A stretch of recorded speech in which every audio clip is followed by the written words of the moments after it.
The air inside the federal courtroom was dense thick, with the kind of silence that doesn't just happen.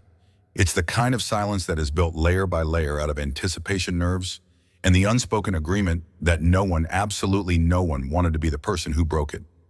137 people filled the room. Judges in long black robes, their faces impassive. Attorneys in sharp, tailored suits clutching briefcases like shields. Reporters with their pens poised above notepads ready to catch every syllable. Even the interns, those young wide-eyed law students, sat ramrod straight, afraid to shift in their seats. Not a cough, not a whisper, not even the faint scrape of a shoe on the polished floor. The air conditioning hummed faintly overhead, but somehow even that seemed muted, swallowed by the weight of what was about to happen.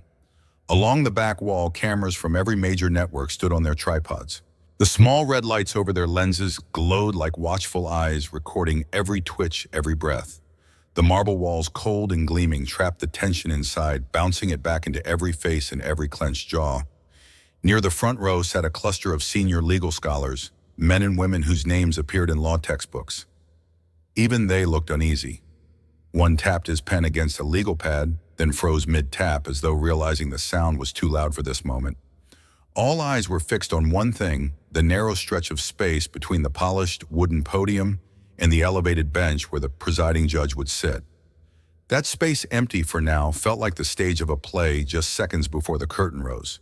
Everyone knew something unprecedented was coming.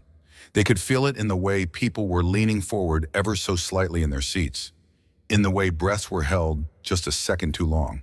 And though no one could yet put it into words that they all knew, whatever happened here today wouldn't just stay in this room. It would spill out into the world, onto television screens, across headlines, into history books. No one spoke. No one dared to. They stood just 15 feet apart, yet they came from worlds that couldn't have been farther. On one side, Judge Edith Holland Jones. At 74 years old, she carried the weight of 4 decades in the federal judiciary, a lifetime dedicated to upholding the law. Appointed in 1985 by President Ronald Reagan, Jones was more than a judge. She was an institution, known for her razor-sharp intellect, her no-nonsense demeanor, and an unwavering belief in constitutional order. She had presided over more than 3,000 cases. Her rulings had shaped decades of jurisprudence, and even those who disagreed with her opinions respected the depth of her legal reasoning. She believed deeply in the rule of law, not as an abstract ideal, but as a living structure that must be protected even from politics. To her, courts were sacred ground, and judges, they weren't supposed to bend under pressure. They weren't meant to chase popularity. They were the last firewall between order and chaos. To many, Judge Jones represented the past, traditional, conservative, perhaps rigid. But to her supporters, she stood as a living monument to discipline, integrity, and judicial independence. And then on the other side stood Congresswoman Jasmine Crockett, young by Capitol Hill standards, just 43 years old, but already a force to be reckoned with. A former public defender, a civil rights attorney, a voice that rose from the streets of South Dallas and echoed into the halls of Congress. Where Judge Jones spoke in paragraphs, Jasmine punched in sound bites. Where Jones upheld legacy, Crockett demanded change. Where one guarded tradition, the other fought for transformation. She was fire. She was bold, unapologetic, and relentlessly focused on racial justice, criminal reform, and giving voice to communities long ignored by power. Her supporters adored her. Her critics feared her unpredictability, but no one ignored her. And today, the two women stood in the same room, staring at the same microphone, backed by two very different Americas. It was more than a disagreement. It was a collision of generations, of philosophies, of what justice means and who it's supposed to serve. And neither of them planned to back down. She took a breath, not too deep, just enough to steady herself. Congresswoman Jasmine Crockett adjusted the microphone. The slim gooseneck trembled slightly under her touch. She didn't notice. All she saw were the faces, row after row of them, suits, robes, cameras, and eyes. So many eyes. This wasn't her first time speaking in front of a crowd, not by far. She had debated prosecutors in courtrooms, faced off with governors on national television, and sparred with colleagues on Capitol Hill. But this room felt different. The pressure wasn't just political. It was institutional, historic. Like she had stepped not into a debate, but onto sacred ground, and the floor might crack if she said the wrong thing. Still, she squared her shoulders. Her notes were organized, her statistics sharp, her message rehearsed. She had been invited to speak on criminal justice reform, a subject she had lived, breathed, and bled for. This was supposed to be a proud moment, a moment of progress, of truth, of telling the legal world we see the flaws and we won't be silent anymore. But what she didn't know, what no one could have warned her, was that one woman in the front row wasn't just listening. She was waiting. Judge Edith Jones sat stone still, her hands folded, her face unreadable. She had read Jasmine's recent interviews. She had heard the sound bites, the late-night talk show quotes, and for weeks she had said nothing, until today. The air tightened. The room moments ago filled with the quiet energy of curiosity now felt like a minefield. One wrong step, one sentence too sharp, one phrase that went too far, and the explosion would begin. Jasmine leaned into the microphone, smiled, and started to speak. Her voice didn't shake, not even a little. If anything, it rang out with the clarity of someone who had waited far too long to be heard. Too many federal judges, Jasmine Crockett began, her tone unwavering, or stuck in the past. She didn't pause, didn't check the room. She pressed forward.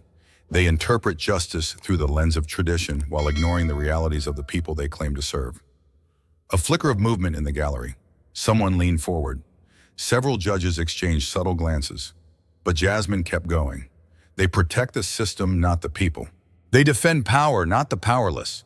Now murmurs stirred in the back rows. A reporter's pen scratched faster across paper. The committee chair raised an eyebrow. Jasmine didn't blink. They call it judicial independence. I call it isolation. And there it was, the line that changed the room. They do not challenge the status quo. They are the status quo. And when justice becomes a ritual rather than a reckoning, then the law no longer protects the people. It protects itself. Gasps, real ones. Sharp intakes of breath from senior judges who had never been spoken to like this in their entire careers.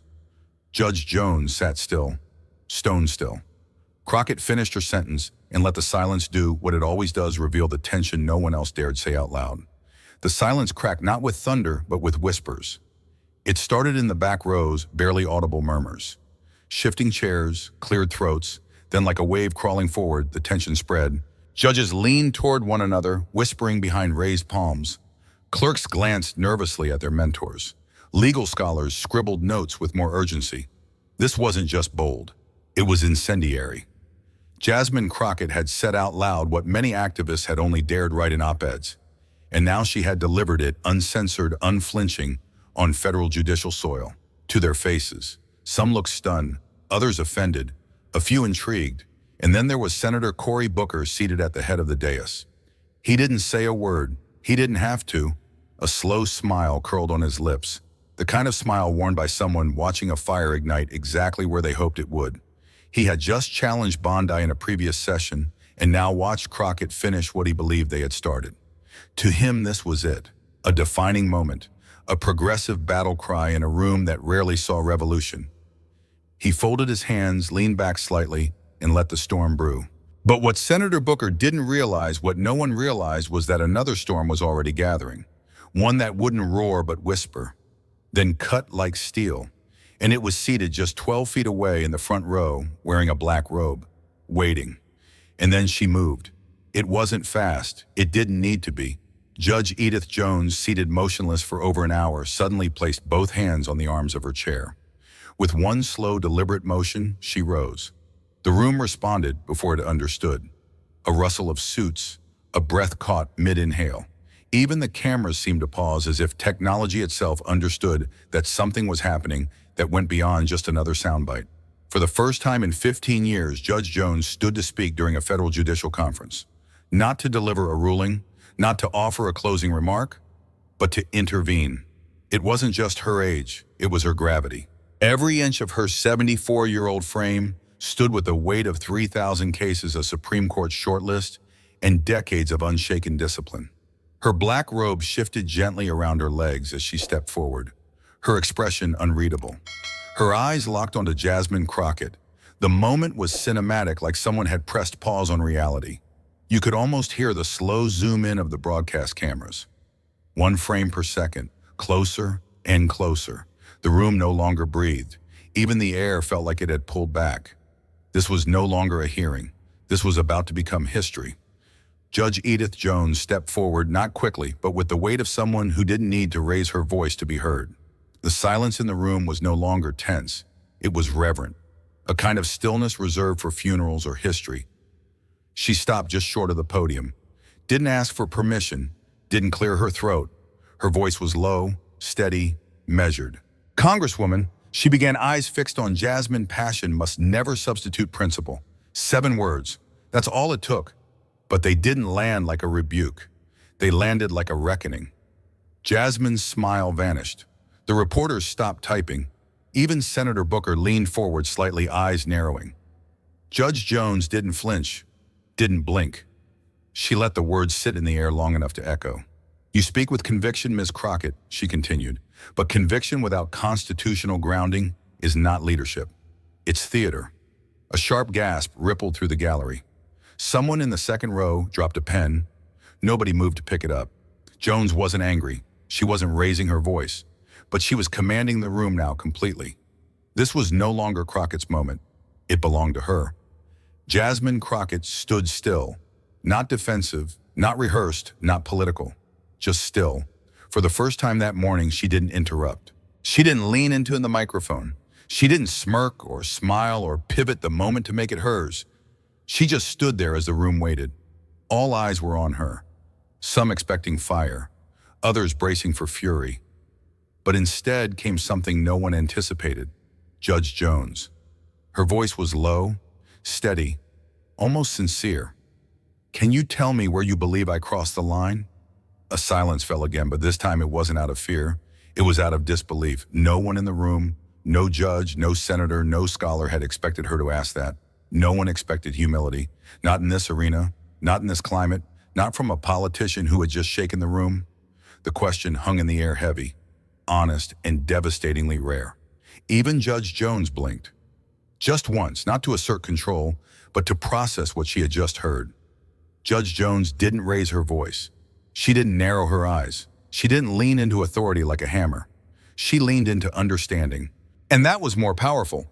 "Congresswoman," she said softly, "I believe your passion is real and necessary."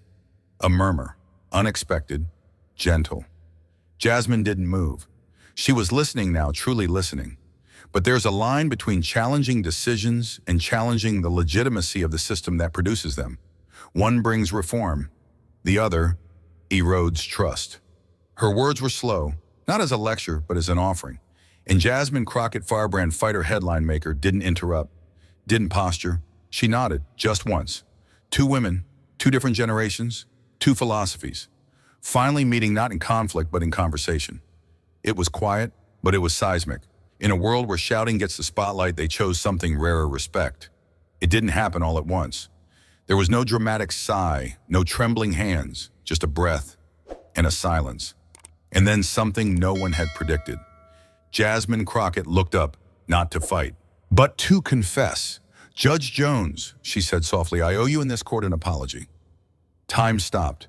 A few pens froze midair. A camera operator whispered, "Did she just say that?" Yes, she did. Over the past few months, she continued, "I've let my frustration with certain rulings cloud my respect for the institutions behind them. I've spoken with passion, yes, but too little precision, too little reflection.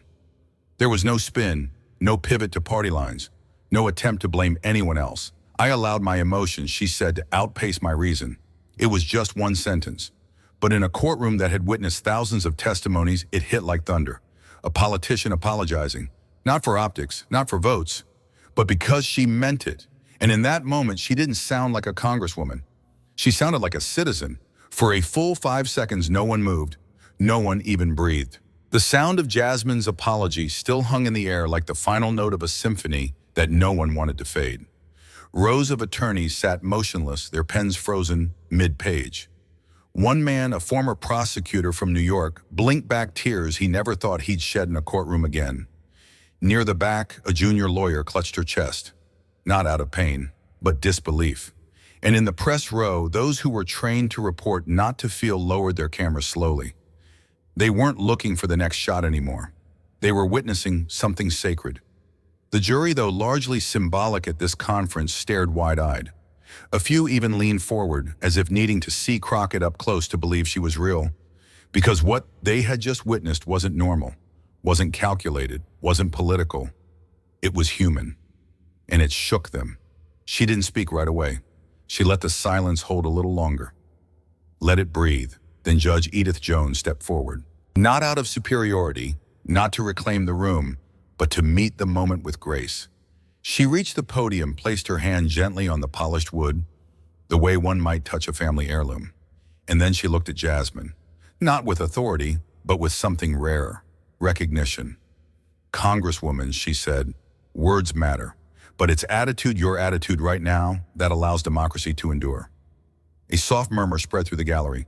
Not shock, not debate, just breath, relief, respect. Jones didn't lift her hand from the podium. She didn't move.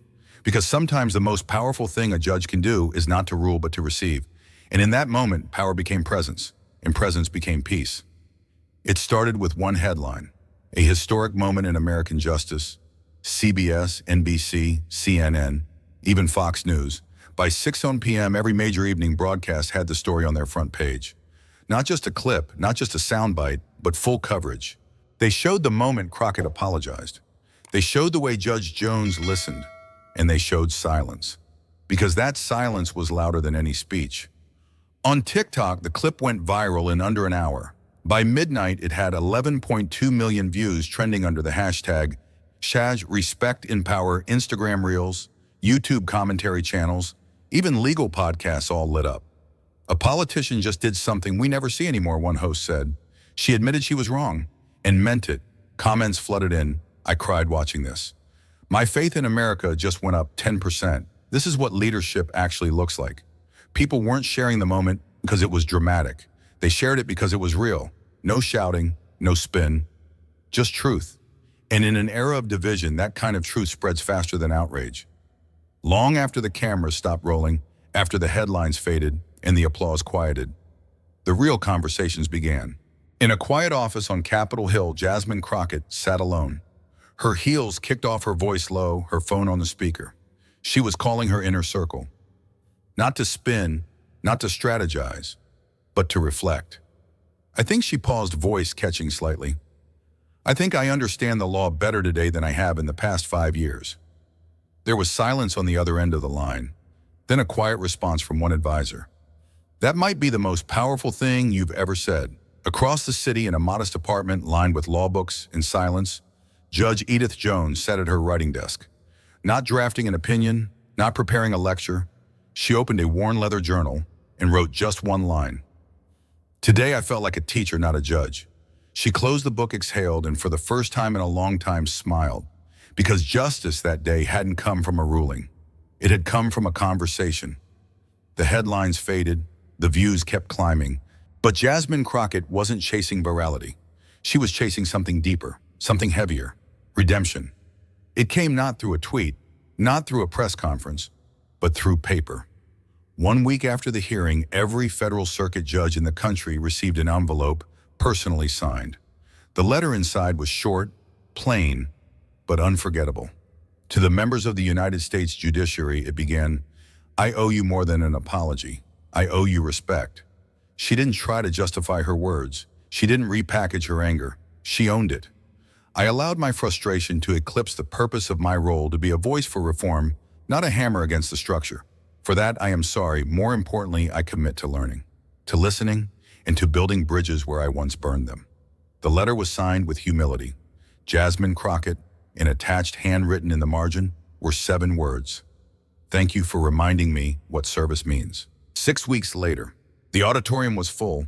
But this wasn't a courtroom. It was a law symposium hosted at Georgetown. The theme, Reform Without Ruin.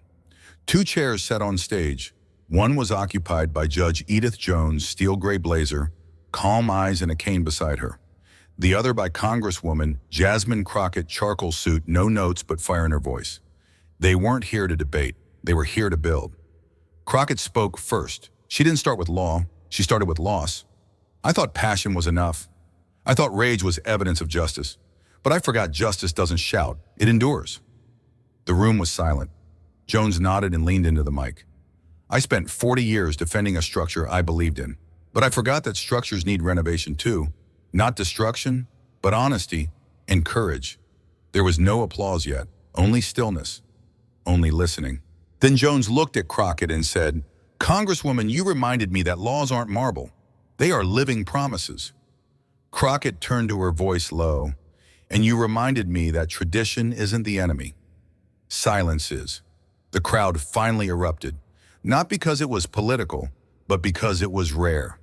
Two women, two worlds. One truth: democracy survives not when we win, but when we understand. It started as a clip, then it became a movement. The video of Jasmine Crockett and Judge Jones seated side by side, their words, their grace, their silence, was uploaded to YouTube by a law student that very evening. By sunrise, it had over 4 million views. By the end of the week, 17.3 million, subtitled, duplicated, analyzed in 3 languages. On cable, news anchors dropped their scripts. It's rare, one commentator said on CNN, to see a courtroom moment that heals instead of divides. The reactions were not predictable. From a progressive podcast in Brooklyn to a conservative blog in Texas, the message echoed, "This is what American disagreement should look like." And then came the classrooms. A Georgetown professor rewrote her curriculum overnight. She started every lecture with the clip, not just as a legal artifact, but as a lesson in humility. This, she told her students, is what it looks like to serve the law, not your ego. Soon at Yale, Stanford, Howard, Columbia law students began using the moment as a case study in restraint, redemption, and respect for institutions. Some even called it the Jones-Crockett Doctrine. It wasn't a formal law, but it felt like one, a social contract renewed. This wasn't the end, it was the beginning. In early spring, 6 weeks after the courtroom moment that stunned America, Jasmine Crockett quietly filed a bill in Congress. It didn't bear her name. It wasn't aggressive. No one was blamed.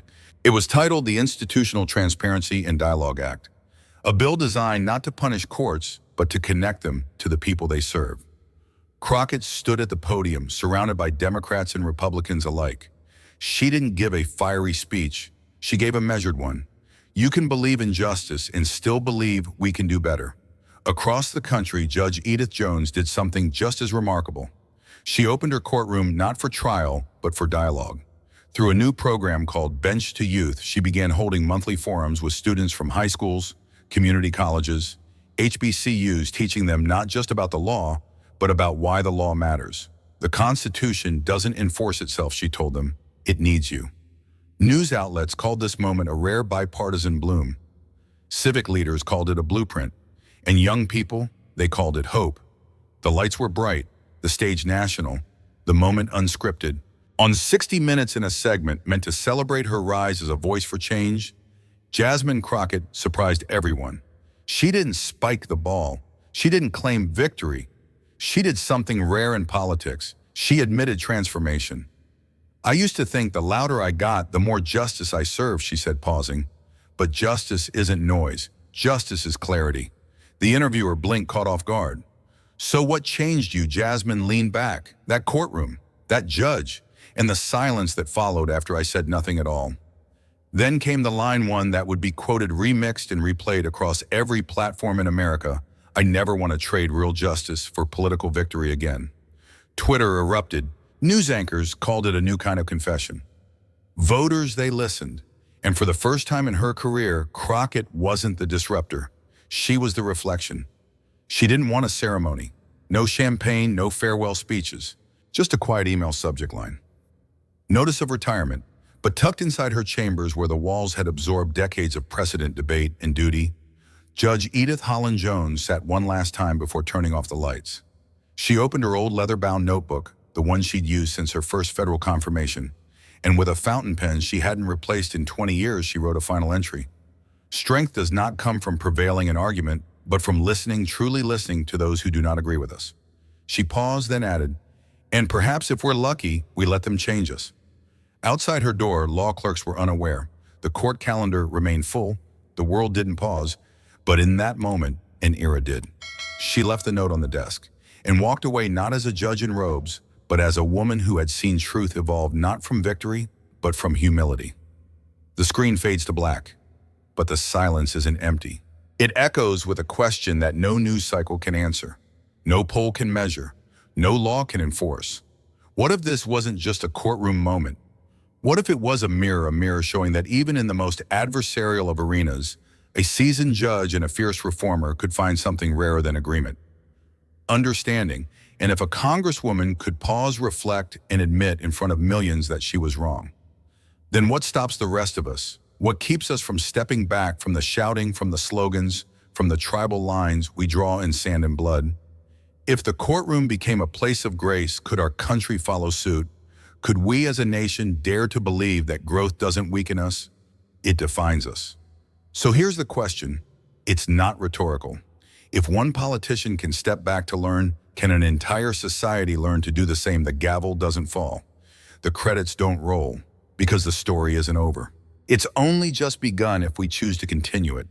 Courage isn't always loud. Sometimes real strength is the quiet moment when you stop, take a breath, and choose to listen even to someone you once called your opponent. That's what happened here. A veteran conservative judge, a progressive firebrand congresswoman, two women from opposite ends of the system, but somehow they met in the middle. Not in compromise, but in something much rarer: growth, humility, and grace. When Jasmine Crockett stood silent and then asked, "Where did I cross the line?" she didn't lose power. She gained something bigger, a deeper understanding of justice. In a world obsessed with winning arguments, this story reminds us the real win is learning. Learning from those who disagree, learning when to stand firm and when to stand down.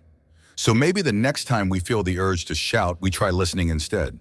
Because change doesn't begin in victory, it begins in reflection. If this story made you pause, if it hit something real inside you, if you believe this world needs more dialogue, less division, subscribe to Mr. Fact Story right now. We don't just share news. We uncover what the headlines missed. We tell the stories the world forgets, the ones with quiet heroes, messy truths, and impossible choices. Every video here is more than content. It's a mirror, a question, a reminder that somewhere between left and right, justice still breathes. So go ahead, hit that subscribe button, and let's keep asking the hard questions together.